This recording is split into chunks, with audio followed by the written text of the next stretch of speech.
കൊടുങ്ങല്ലൂരിൽ ഇത്തവണ ശക്തമായ മത്സരം നടന്നതായി വിലയിരുത്തൽ. LDFന് വലിയ മുന്നേറ്റം പ്രവചിച്ചിരുന്ന മണ്ഡലത്തിൽ ശക്തമായ പ്രചാരണത്തിലൂടെ ഒപ്പത്തിനൊപ്പം എത്താനായെന്ന് UDF കേന്ദ്രങ്ങൾ ചൂണ്ടിക്കാട്ടുന്നു. പുതിയ വികസന മാതൃകയ്ക്ക് വോട്ട് ലഭിച്ചുവെന്നാണ് NDA നേതാക്കൾ പറയുന്നത്. കുംഭച്ചൂടിൽ വെന്തുരുകുമ്പോഴും തളരാത്ത പോരാട്ട വീര്യവുമായി പോളിംഗ് ബൂത്തിലേക്ക് കൊടുങ്ങല്ലൂർ ഒഴുകി.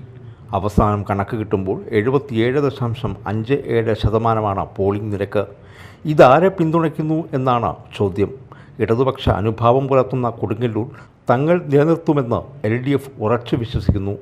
VR സുനിൽകുമാർ നടത്തിയ വികസന പ്രവർത്തനങ്ങൾ കൃത്യമായി പ്രചരണായുധമാക്കാനും സർക്കാർ നേട്ടങ്ങളെ ബോധ്യപ്പെടുത്താനും കഴിഞ്ഞതായി ഇടതുകേന്ദ്രങ്ങൾ വിലയിരുത്തുന്നു.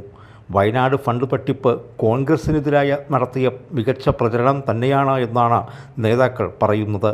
പ്രത്യേകിച്ച് UDF സ്ഥാനാർത്ഥിയായി യൂത്ത് കോൺഗ്രസ് സംസ്ഥാന അധ്യക്ഷൻ തന്നെ വന്ന നിലയ്ക്ക് ഫണ്ട് തട്ടിപ്പ് ജനങ്ങൾക്കിടയിൽ ചർച്ചയായി എന്ന് തന്നെയാണ് LDFൻ്റെ വിശ്വാസം. എന്നാൽ ഉയർന്ന ആത്മവിശ്വാസത്തിലാണ് UDF നേതാക്കളും. ഇത്തവണ കൊടുങ്ങല്ലൂർ വിജയം ഉറപ്പാണെന്ന് നേതാക്കൾ ആത്മവിശ്വാസം പ്രകടിപ്പിക്കുന്നു. എല്ലാ പഞ്ചായത്തിലും ലീഡ് നേടുമെന്നാണ് UDF നേതാക്കൾ കണക്ക് സഹിതം പങ്കുവയ്ക്കുന്നത്. BJP വോട്ടുകൾ LDFിലേക്ക് പോയിട്ടില്ലെങ്കിൽ UDF കൊടുങ്ങല്ലൂരിൽ മികച്ച ഭൂരിപക്ഷത്തിൽ ജയിക്കുമെന്നും നേതാക്കൾ സൂചിപ്പിക്കുന്നു. ഡീൽ ആരോപണത്തെ നേരത്തെ തള്ളിയ NDA നേതൃത്വം കൊടുങ്ങല്ലൂരിൽ വോട്ട് വർധന പ്രതീക്ഷിക്കുന്നുമുണ്ട്. Media time, Mala.